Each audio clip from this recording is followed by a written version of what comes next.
अरे बच्चे जो आवाज कर रहे हैं बहुत अच्छा, अच्छी बात। देखिए क्या है कि हमारे पास माइक है फिर भी आवाज पीछे तक नहीं जा रही है, उनके पास माइक नहीं है फिर भी आवाज आगे तक आ रही है, तो क्या बड़ी बात। और बिल्कुल आप लोग टेंशन लेना नहीं। हाँ देखिए, टेंशन देना इस दुनिया का सबसे आसान काम है, हंसाना बहुत मुश्किल काम है ना। आप तो हर साल कवि सम्मेलन सुनते, दो चीज याद रखिए, क्योंकि मैं 1 साल बाद आया हूं तो हो सकता है भूल गए हूं। कवि सम्मेलन सुनने के लिए बिल्कुल 2 ही प्रोटोकॉल है।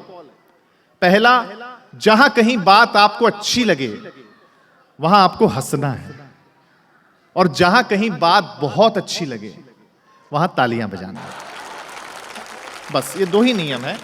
तो मैं पहली बहुत अच्छी वाली 4 पंक्तियां सुना रहा हूं कि इस महफिल की शान हम दोनों हैं, मैं और आप।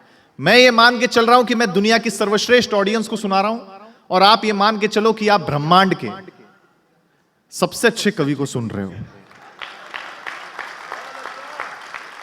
हाँ, कि इस महफिल की शान हम दोनों हैं, इस महफिल की पहचान हम दोनों हैं। आज ये महफिल जिंदगी जिएगी जी भर के, क्योंकि इस महफिल की जान हम दोनों हैं। हाँ? हाँ, ऐसे ही तालियों से आपको सुनना है। देखिए, टेंशन बिल्कुल मत लीजिए। टेंशन देना इस दुनिया का सबसे आसान काम है, हंसाना बहुत मुश्किल काम। टेंशन देना कितना आसान है, एक छोटे से उदाहरण से अपनी बात शुरू करता हूं, इसके बाद आपकी प्रतिक्रिया बताएगी कि आप कवियों को कैसे सुनेंगे। देखिए, टेंशन देना है, कुछ मत करो। आप सुबह सुबह उठो, अपने किसी दोस्त को व्हाट्सएप मैसेज कर दो और फिर उस मैसेज को डिलीट कर दो। हो गई टेंशन, क्या भेजा था, क्या भेजा था, है ना। तो टेंशन देना बहुत आसान है, हंसाना बहुत मुश्किल है। एक और उदाहरण देता हूं आपको। टेंशन देना अगर किसी को, कुछ मत करो। आप सुबह सुबह मॉर्निंग वॉक पे निकलो, आप सामने से जा रहे हैं, आपके सामने से कोई और आ रहा है, आप उसको नहीं जानते, वो आपको नहीं जानता, आप नमस्ते करके निकल जाओ। अब वो दिन भर टेंशन में, कौन था, कहां मिला था। तो टेंशन देना बहुत आसान होता है, हंसाना बहुत मुश्किल होता है। जहां ओपन हार्ट सर्जरी होती है, उस ऑपरेशन थिएटर के बाहर बड़ी कमाल की 4 पंक्तियां लिखी थी कि अगर दिल खोल लेते हंस बोलकर अपने यारों के साथ, अगर दिल खोल लेते हंस बोलकर अपने यारों के साथ, तो आज हमें नहीं खोलना पड़ता यूं औजारों के साथ। हाँ? बहुत टेंशन की बात नहीं है, बहुत सीमित समय में हमें सुनाना है। और देखिए, तो क्या है सर, ईडी सर, मैं आपको बताऊं, मैंने जैसा बताया कि मैंने कॉर्पोरेट में बहुत साल काम किया है, तो मैं जानता हूं कॉर्पोरेट का प्रोटोकॉल क्या है।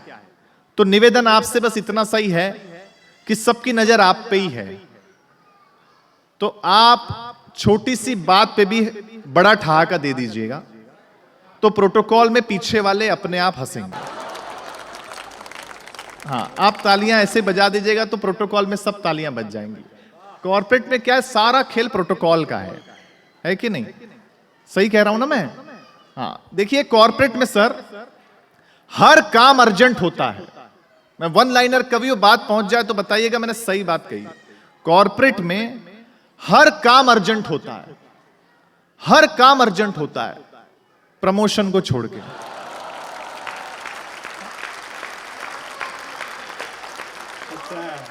हाँ, बाकी सारा काम अर्जेंट है सर, है कि नहीं? कॉर्पोरेट का अपने आप में काम करने का तरीका ही अलग है।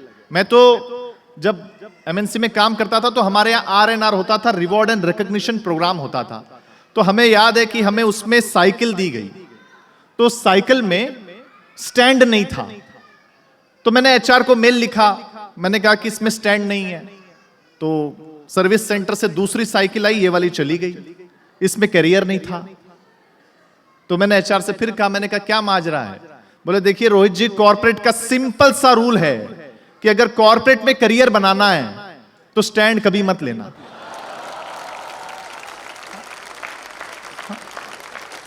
और अगर स्टैंड ले लिया तो फिर करियर खत्म है, मैं बता रहा हूं आपको, है कि नहीं? अच्छा है।